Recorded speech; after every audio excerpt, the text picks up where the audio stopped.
Hi! Welcome back again to Brayla's channel.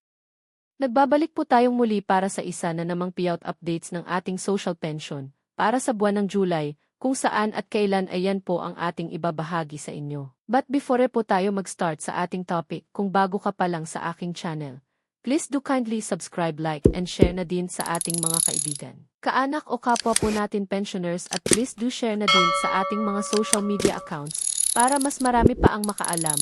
With no further ado, let's begin na po sa ating topic. The latest news. To all senior beneficiaries. Social pension payout updates as per schedule from July 8 hanggang July 30.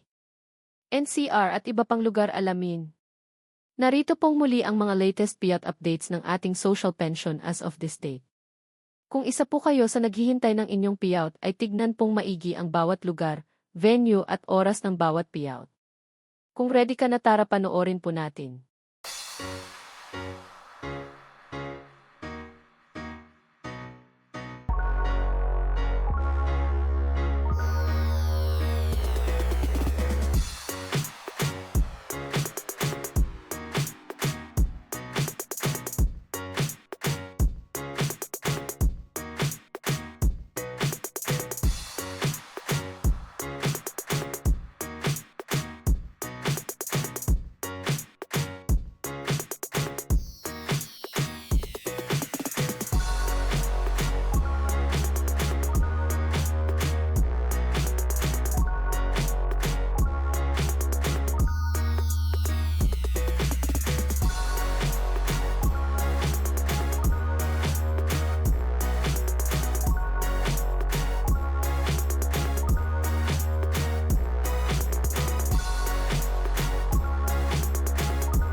Sa ngayon ay ito pa lamang ang mga naglabas ng kanilang payout schedule as of this date.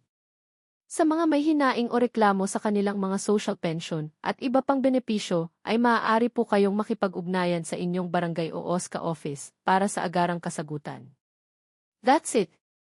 Manatili po kayong nakatutok sa aking channel para sa iba pang payout updates at informative videos na para po sa inyo.